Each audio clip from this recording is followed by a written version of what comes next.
Chapter 12 Zane's Legion. There were four of us then. Me, Brock, Wisteria, and Wisteria's boyfriend Mike, who had returned from college for the summer. Or five, if you count Spooky. He was recently neutered, so we figured that taking him along on a cat leash to enjoy some fresh air was the least we could do to make up for the indignity of having his man bits snipped off. If you've ever tried to walk a cat on a leash, I'm sure you already know what we quickly discovered. They don't. Spooky just flopped down on the grass and refused to move. That worked out fine with us, though. We were having a picnic. This wasn't just a normal picnic, mind you. It was an idea that Wisteria came up with. First of all, it was after midnight. It was plenty bright enough to see. There was a full moon, and nearby streetlights pitched their somber orange glow across the landscape. We had laid out our basket and blankets in the middle of the as-yet unused North Broadacre Cemetery's immaculately trimmed lawn. Mike Stubblefield was a complete surprise to me. He seemed so normal. I had long imagined that Wisteria's boyfriend would also wear vintage clothes, think up wild ideas, and take off on grand flights of fancy. He'd be someone more like her. Instead, Mike was totally straight-laced. He had average American middle-class values. He liked crappy jam bands. He wore fisherman sandals and shirts with corporate logos. He was majoring in building construction technology. I mean, it was fine. He was nice and everything. I just didn't understand the attraction. As I pondered, I played absently with the rusty power switch that we dug up at the Patch Farm, flipping it on and off, feeling the solid click as it snapped into position. I'd been carrying it around with me since that day. I wasn't sure why I still kept it exactly. Maybe it was just a crutch, a stress reliever. Earlier that day, we dragged the last bag of garbage from Mrs. Glazer's house. It was still a mess, and in many ways the hardest work was yet to come. Deep cleaning was next on the list. And anybody could have cleared the junk out of the house and done a little scrubbing, but the repairs and restoration were going to take some skill, and we were planning to learn as we went along. Mike had somewhat graciously offered, at Wisteria's gentle prodding, to show us some techniques if we needed help or got stuck. "I still can't believe," Mike said, "that you guys are actually living in that place. How do you even go to the bathroom with the toilet backed up like that?" Brock shrugged like it was no big deal. We were more than a little proud of our ingenuity. We just dug a latrine in the backyard. Found a Boy Scout manual in a big pile of books." "Don't people see you taking a dump outside?" "It's way back off the street." "In Broadacre? Where is this place?" "On Russell, between 12th and 14th Streets. Wisteria was busy setting out this incredible gourmet picnic spread for us. I didn't know where she found the time and energy to prepare so much food, but we had ratatouille and goat cheese subs, homemade potato chips, and sangria with cranberries. For dessert, she had made some sort of apple pie bars. She looked the part of a perfect housewife as well. Tonight she was wearing a plaid, 1940s-style swing dress with a floppy hat. This was Mike's welcome home party. Though we knew it was really for him, Brock and I weren't about to turn down her invitation to a home-cooked meal, since we'd been eating mostly gas station food for the last couple of months. "Did you notice that there's no 13th Street in Broadacre?" she asked. "Yeah," Brock said. "People were superstitious, I guess." "Happens in old buildings, too," said Mike. "There's no 13th floor in a lot of them. Elevator goes straight from 12 to 14. Guess they thought whatever unlucky stuff might have happened there would be avoided somehow." "That's stupid," said Brock. "The 13th floor doesn't magically vanish just because they didn't number the elevator buttons right." "Hey, it wasn't my idea." Mike snuck an apple pie bar when Wisteria was looking elsewhere. "I guess it happens on the 14th floor. Well, whatever bad stuff might happen," I said. "Happens there instead." My social anxiety was back. I was finding it easier to talk to Wisteria since I'd gotten to know her better, but Mike was still a wild card. "Oh, you can talk," Mike said. "I thought you were a mute." He laughed. I laughed along too, but secretly wanted to punch his face. He talks, said Wisteria as she laid out our china plates and silverware, whenever he has something important to say. She smiled at me. That reminds me, I said. I had an idea. I took a deep breath. I want to fix up Hauser's Wood Cemetery. How are you going to do that, man? Said Brock in disbelief. Why do you want to do that? Said Mike. I think it's a grand idea, said Wisteria. Eat up, boys. We tore apart the picnic spread. I took a big drink of the sangria to help calm my nerves. I want to do something big. I want to do something that... I don't know. I trailed off. My face was hot. My hands were shaking. You want to make a difference in the community? Wisteria offered. Kind of. I took a bite of my sandwich and chewed in silence for a bit. Otis Patch, I said. You really feel bad about writing on that dude's house, said Brock. I nodded. But not just him. All the people who are buried there. Think about how they feel. Their final resting place is it's trashed. People trashed it. People could have picnics there again, said Wisteria. And visit their relatives whenever they want, said Brock. That's going to be a big job, Mike said. How many acres is it? No idea, I shrugged. A lot. Spooky heard Wisteria open a can of cat food. His ears perked up and he trotted over to her with tail held high. Mike continued. You're going to have to get permission from the landowner. Are you willing to go make your case to the town council or county board or whoever? I nodded. When reporters get a whiff of this, there may be media attention. Hauser's Wood is kind of legendary. Can you handle that? Press conferences? Yeah, I guess. You'll need volunteers, he said. You gonna organize volunteers to help out? I'm not sure why, but I swallowed and put on a courageous face. Sure, I said. It could have been the alcohol talking, I suppose. It's also easier to be confident when you have absolutely no conception of what you're really up against. Mike didn't look convinced. Well, go to it then. He popped a chip into his mouth and lay back on the blanket. Brock punched me in the shoulder. I'll help, man. You figure out what we gotta do, and let me know. A cloud passed over the moon. The little empty cemetery was quiet for a bit as we ate in silence. Getting permission from the Daleville Town Council turned out to be the easiest part of the whole thing. Brock and I attended the next council meeting, which fell on the last Thursday in June.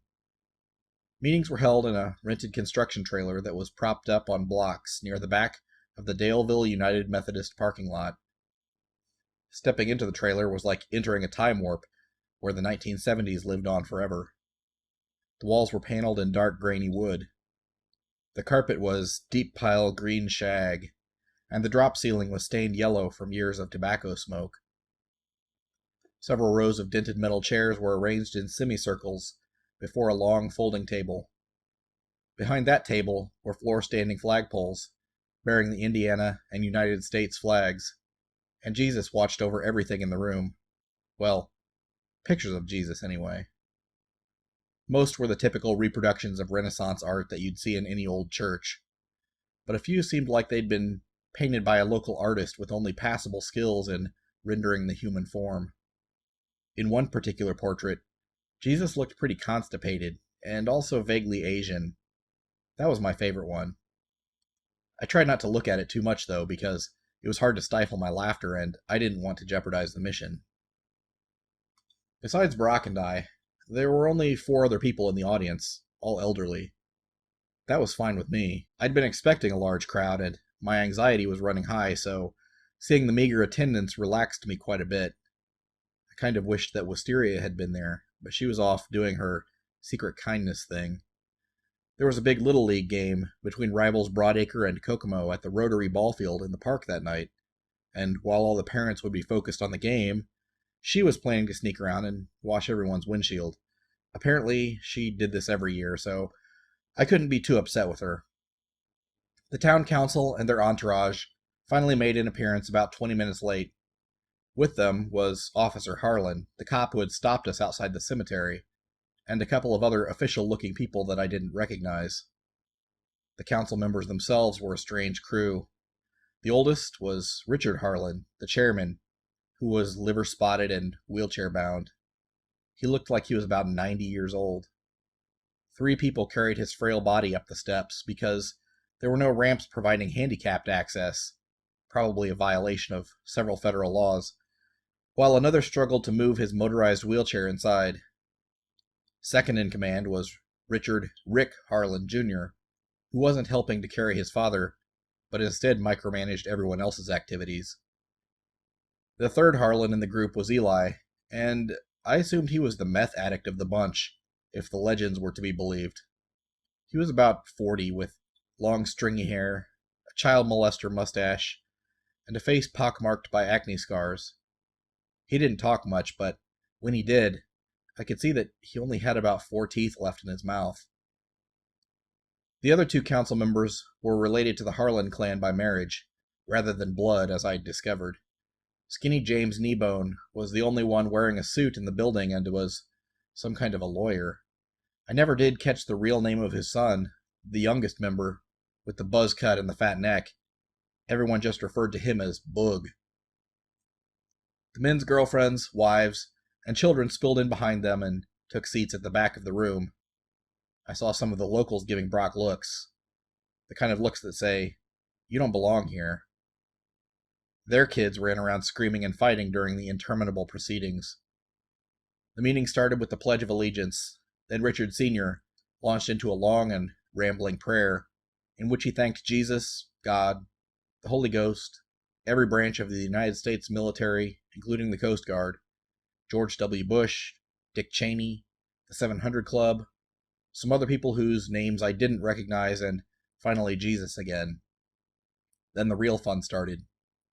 Officer Harlan, whose first name turned out to be Joe, read off the police blotter for the previous month, which was 95% comprised of speeding tickets. Fees collected amounted to more than $5,000. There was some argument over accounting procedures. Some of the money was set aside to patch a damaged street. The rest went into the general fund. James the lawyer spoke at length about a couple of pending lawsuits, mostly related to people furious over their speeding tickets. Boog called an elderly gentleman up from the audience to give an account of a dispute between his family and some other family about property lines and hunting rights. Richard Sr. passed judgment and asked Rick Jr. to write a letter to the aggrieved party detailing his decision. "Is this a town council or a court?" I whispered to Brock. "Man, I'm just hoping we get out of here before they make us squeal like a pig," Brock replied. Richard Sr. noticed us whispering and frowned, which I found pretty insulting since we were conversing quietly while the townsfolk's children were hitting each other and screeching. "And what can I help you 2 fellers with?" he croaked.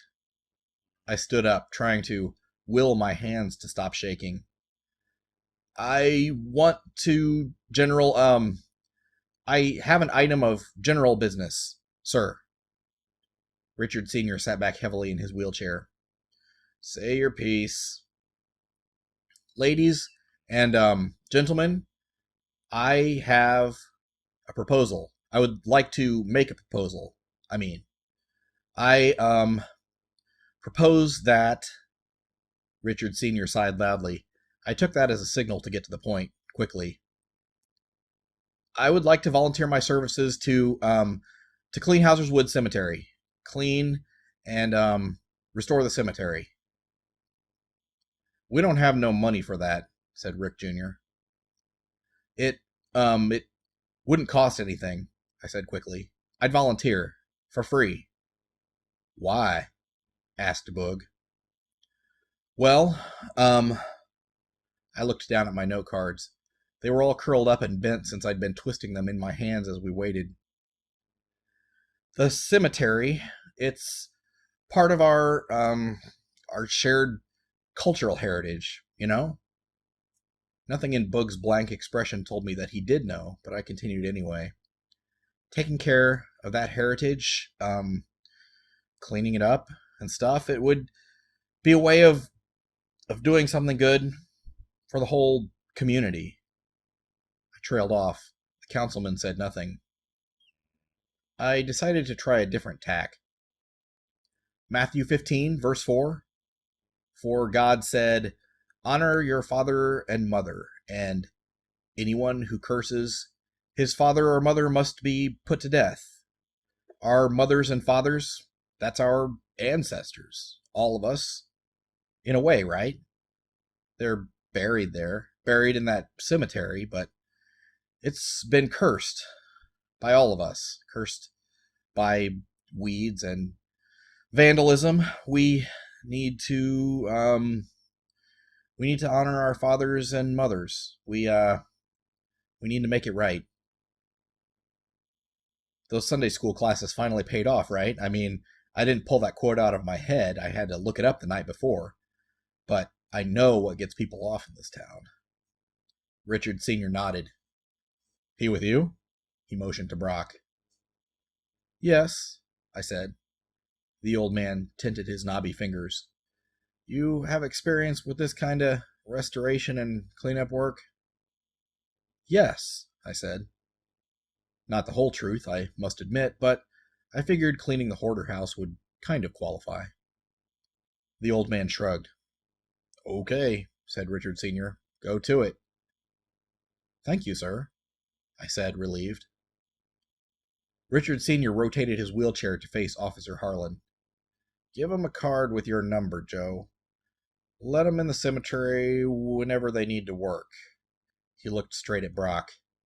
And keep an eye on 'em. I was so grateful that everything worked out. I stayed around and listened to the rest of the meeting. It lasted another whole hour. I didn't want them to think we were rude and change their minds about anything. My parents refused to be kept away from the hoarder house any longer. They had been demanding an invitation all summer. In mid-July, they brought it up again, and it seemed as good a time as any. I was in my attic room, drinking a glass of red wine and standing at the open south window with Spooky, looking down 3 stories into the front yard. A hot breeze stirred the cat's shiny fur. This visit was making me pretty anxious. The garbage had been cleared, but the house was still in rough shape. It was dirty and crumbling, the toilet was still clogged, and my parents were pretty traditional. I knew they were going to have big concerns, and I was just going to have to deal with it. But I'd put it off for as long as possible. My mom's green sedan wound its way toward the house, tall prairie grasses waving gently on either side of the narrow gravel drive. We could have cut the wild growth and replanted, but I preferred the natural look.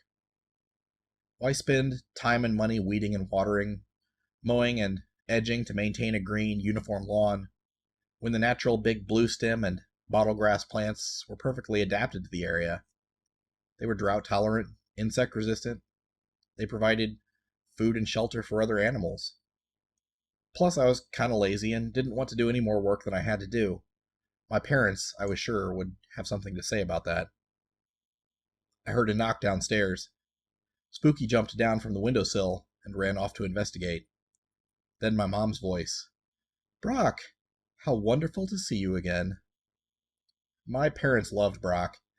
He spent a lot of time at our house when we were young. I downed the rest of my wine and poured another glass. Those were the good times. Pizza delivered at sundown, playing 8-bit computer games, flashlight tag in the yard. We didn't have any worries back then. Me and Brock and our friends staying over, everyone rolling out sleeping bags in the basement. I wondered where they all were now. I hadn't kept in touch with any of the others, and it was only just dumb luck that I'd run into Brock. Daniel, Jeff, Timothy probably had families and important jobs, and they'd just be embarrassed to see Brock and I living like squatter punks in a disgusting, ruined house in the middle of nowhere. I hit myself, hard, in the thigh. What was I doing? What was wrong with me? I drained my glass and set it on the windowsill when I heard people coming up the stairs. It's sweltering up here, my mother was saying as the door swung open. She was carrying the cat. Well, there's my son. My mom, Caroline Truax, looked every bit the long-time English teacher. She was tall at almost 6 feet, wearing a brown midi-length skirt, two-tone print blouse, and a couple of chunky necklaces. Her shoulder-length gray hair was pulled back into a ponytail. Spooky, resting over one shoulder, pawed at her dangling earrings. Worn but tidy tennis shoes completed the ensemble. Gregory, my father, clumped up the stairs behind her, seeming small and insignificant in comparison to his wife. He was portly, balding, still wearing his brown corduroy sport jacket from school despite the heat. Dad taught math. His chubby, clean-shaven face made him look younger than his 53 years, though he was panting from the climb to the 3rd story. Brock brought up the rear of the procession. Hey guys, I said. My mom set Spooky on a cherry dresser and swept me up into a hug, saying nothing at all. This is not how I expected things to go. In fact, it was worse. Her silence just led me to believe that she didn't even know where to begin with her concerns. The wine was working, though. I was keeping it together. My dad finally broke the ice. Well, you sure got a great view up here. I nodded. Mom was staring me down. You're an adult now. I have to let you make your own choices. Here we go with the guilt trip, I thought. I decided to ignore the insinuation that she didn't approve at all. Yeah, it's a really great place. I am actually happy, she said, that you waited until things were cleaned up a bit to invite us. I may have had palpitations. You still have a lot of work to do, said Dad. That yard, whew! Spooky was rubbing against Mom's legs, probably hoping for a treat. I see you were introduced to your new grandson, I said. The corners of Mom's mouth turned up faintly. I would have brought a fish to spoil him if I had known. Her smile vanished as quickly as it had come. Do you two have health insurance right now? I looked at Brock. Neither of us said anything. We didn't have to. What are you going to do if you get sick? Or hurt yourselves working on this place? I have my savings, I said. If you get injured, really injured, it would cost much more than what you have saved up. They would take everything. I shrugged. I'll just declare bankruptcy. I don't own anything of value. Good luck to them, I guess. Mom sighed. I tried to raise you right, you know. Dad was off fiddling with an ancient console television, listening but trying not to get involved. Mom, this isn't a permanent situation. And what is the long-term plan, Holden? You had a good job.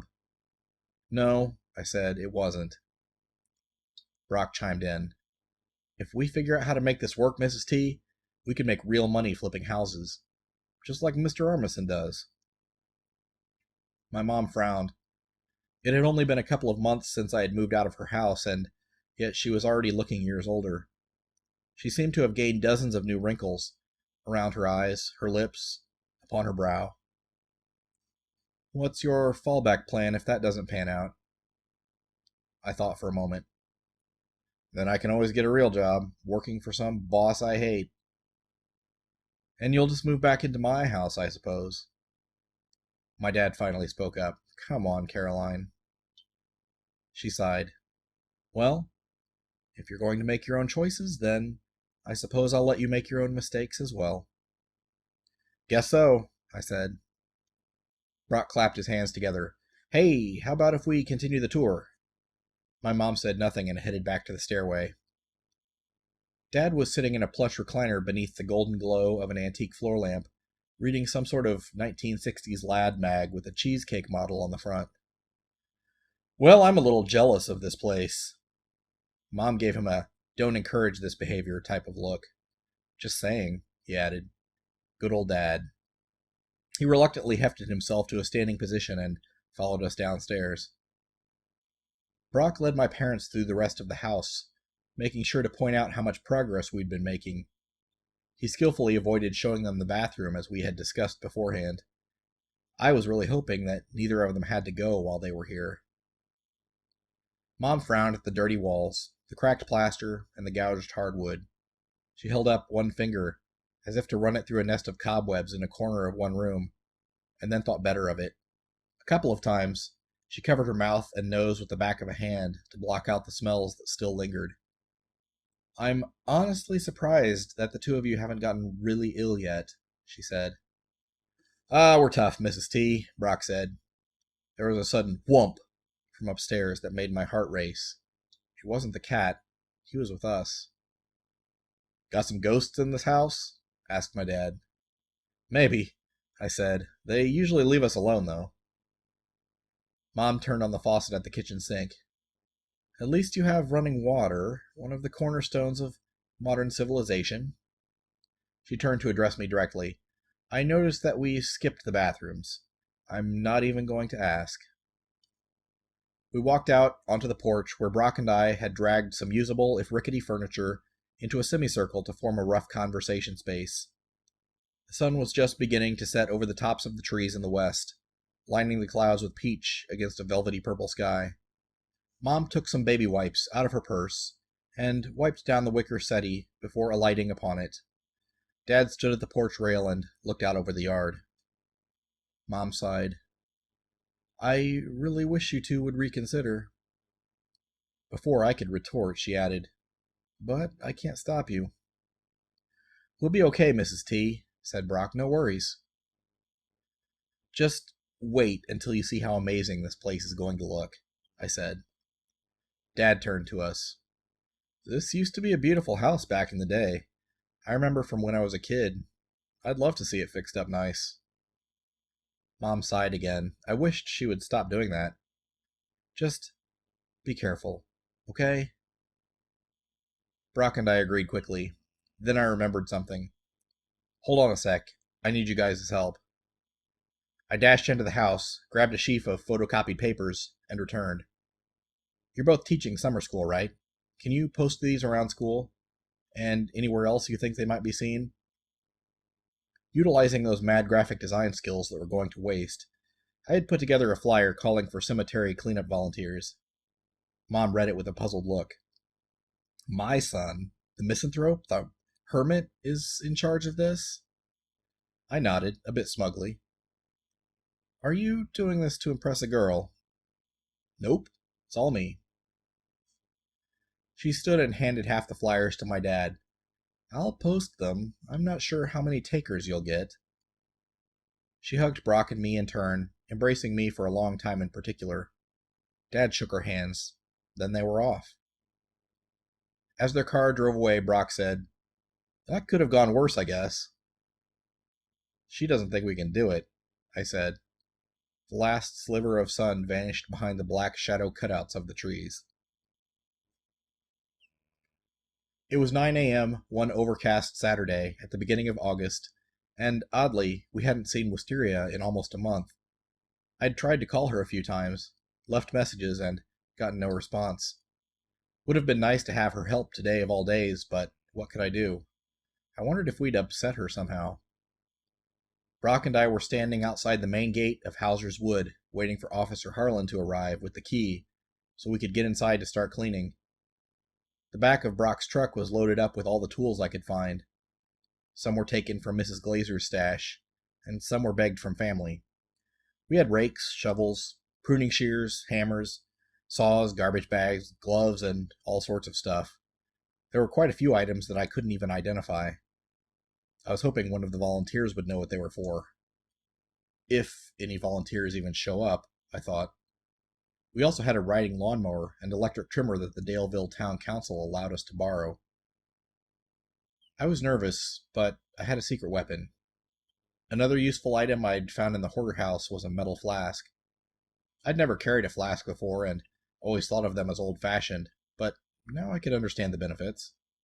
Whenever I felt my anxiety rising, I'd surreptitiously take a drink.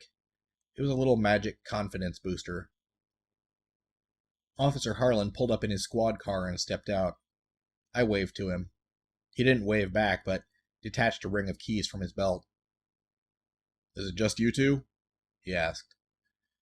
We've got some volunteers coming to help, I said. We hope, added Brock. Officer Harlan unlocked the gate and pushed it open, flattening the tall weeds within its arc. I'll be back to check on you guys every couple of hours, to make sure everything's going okay. How late are you planning to work today? No later than 6, I said confidently. He climbed back into his car and rolled down the window. I appreciate you guys doing this, he said.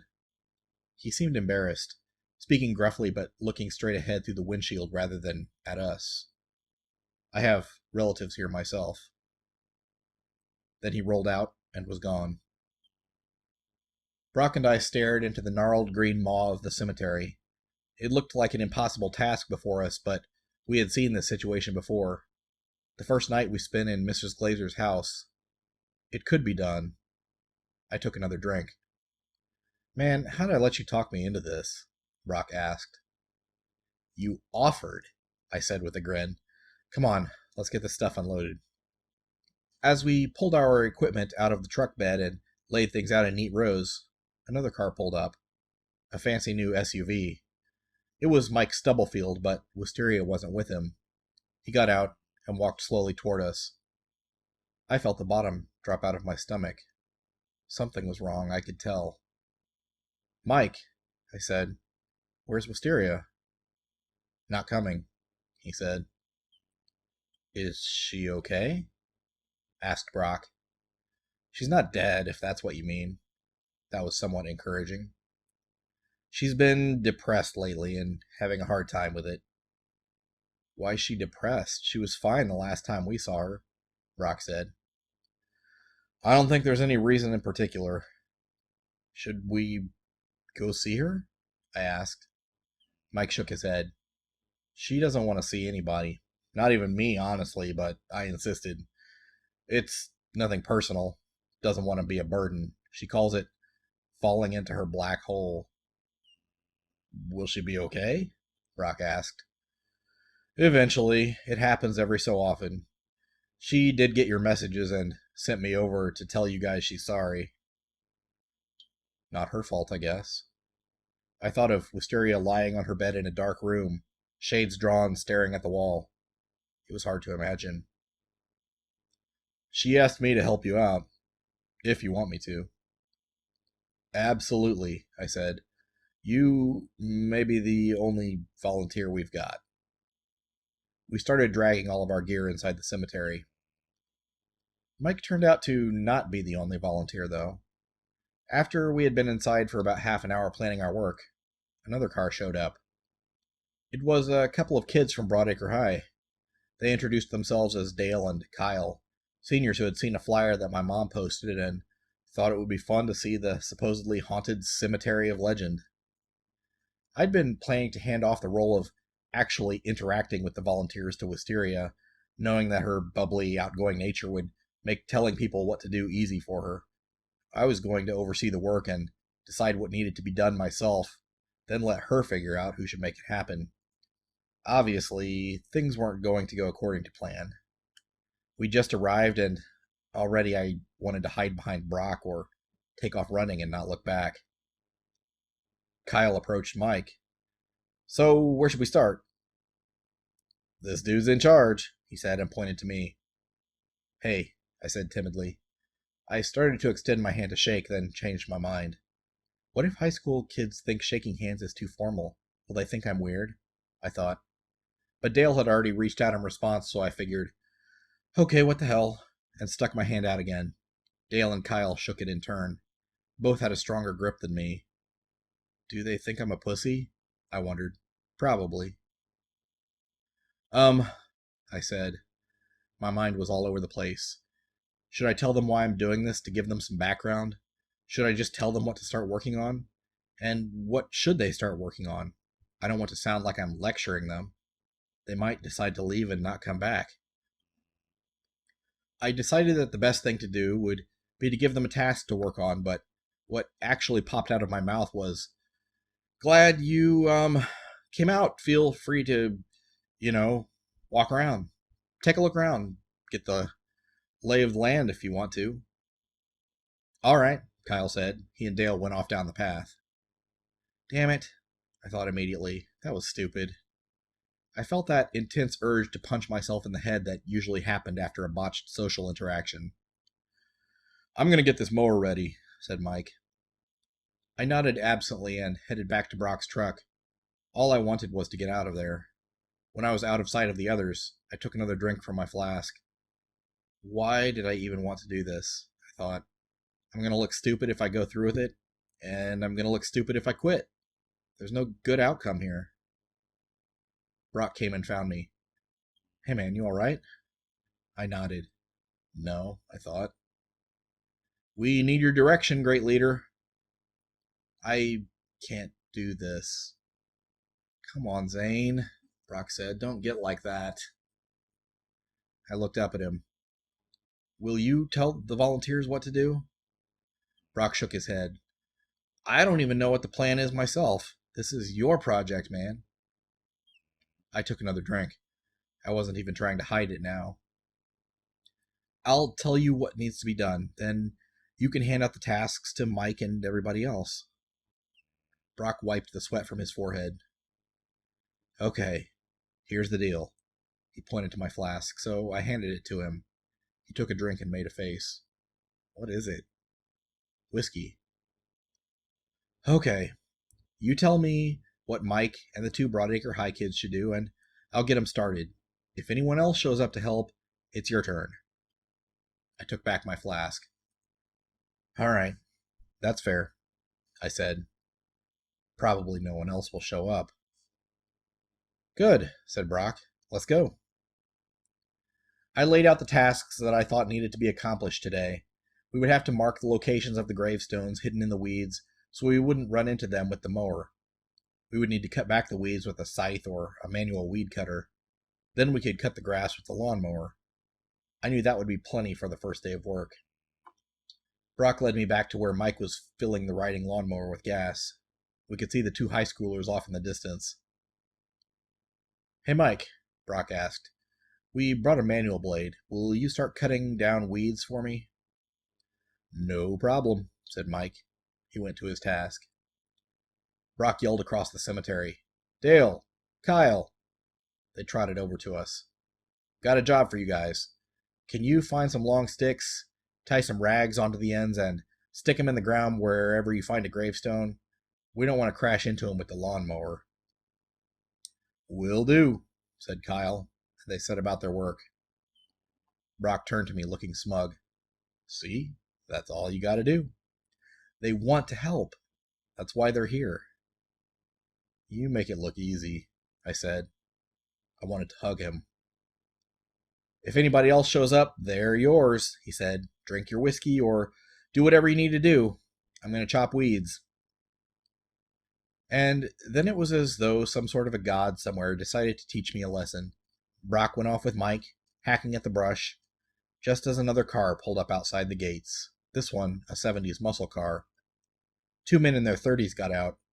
One a professional type, wearing slacks and a dress shirt with the sleeves rolled up. The other a short guy, wearing the t-shirt of a band I didn't recognize and cut-off jean shorts. The dress-shirted guy greeted me and handed over a business card. Danny Klimensevich, licensed social worker.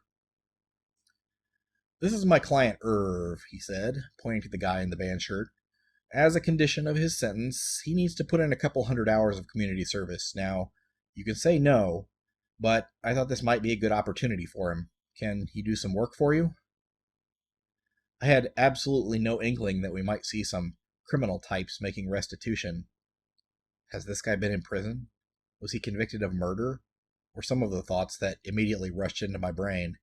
But then I figured they wouldn't let a murderer off with just community service. I did have Brock and Mike here to back me up if something went down. Sure, I said. The whiskey was breaking down my defenses, I think. Great, Danny said. I'll just need you to sign off on his paperwork at the end of the day. I took Irv under my wing, explaining the history of the cemetery, the damage caused by vandalism and decay, and my plans for restoring it as Danny drove off. So I bet you're probably wondering what I got busted for, Irv said. If if you want to tell me. Irv pulled his long hair back into a ponytail and tied it with an elastic band. I could see a tattoo on the side of his neck, the head and shoulders of a man with glowing eyes, wearing a trench coat and Stetson hat, etched by an unsteady hand. Vandalism, he said with a smirk. Me and my buddy were breaking out windows in Daleville. Those buildings were all abandoned, but I guess they still don't like people smashing them up. I don't know why exactly, but I started telling Irv the story about the farmhouse in Carterville and how I wrote on the wall and how the ghost of Otis Patch told us to get out. I think I told Irv that the ghost demanded we get the hell out because it made the story more dramatic that way. I ain't gonna mess up your thing, said Irv. I just want to do my time and get on my way. Okay, I said. I'll tell you the rules, just like I told everyone else. Of course, I hadn't told anyone these rules until now, but I didn't want Irv to think I was singling him out as a troublemaker. Don't take anything. Don't break anything. Don't write on anything. Irv shrugged. Got it, he said. Now, what do you want my help with? We started hunting for toppled tombstones and setting them back on their bases. Irv was surprisingly strong for a little guy. As we hefted the granite blocks back into place, he told me all about the World Wrestling Federation. The Undertaker was his favorite, hence the tattoo. He had worked a factory job after high school, bending sheet metal and running the lathe, and until that factory had moved out of the country. Now he did odd jobs like mowing, painting, whatever needed to be done, all under the table. He loved his 2-year-old baby girl, Darla. I just listened to his stories. It was nice not to have to talk for a while. I took another slug of whiskey and offered the flask to Irv. He accepted. Around 1 o'clock, Brock approached me, sweating like mad. We need a break, man. The troops are going to revolt. Fair enough, I said. You think I can get pizzas delivered to a cemetery? I pulled out my flip phone and made some calls. The first and second pizza places that I tried, both national chain stores, flat out refused. Then I tried Beetle Bombers Pizza, a hometown restaurant across the street from the high school. I talked to the owner, offered to throw in an extra $20 tip for the driver, and he was on his way with 3 pizzas, breadsticks, and a couple of 2-liters. We ate around the Doty and infant daughter tombstones because Dale and Kyle wanted to see if they could catch a glimpse of a ghost. While I'd been setting up tombstones with Irv, Brock and Mike had been hacking down the weeds furiously, creating wide new paths to all of the major marked graves. It didn't look like much, but it was progress. After lunch, we were back at it until Officer Harlan returned at 6 to lock the gates. Irv tried to stay out of sight when he saw the cop get out of his car, and I figured Joe Harlan was the one who had arrested him. He was the only officer in Daleville anyway. I'm pretty sure I've never been so tired in my life, and could already tell that I wouldn't be able to lift my arms in the morning. But I felt good. We'd cut down enough weeds to get started with the mowing next Saturday. I had some ideas for fishing headstones out of the lake. I'd just need to find some hip waders and a long pole. Thanks, guys, I told my volunteers as we gathered outside the cemetery. You have no idea how much I appreciate this. I really meant it, too. Next weekend, we'll be back at it, same time.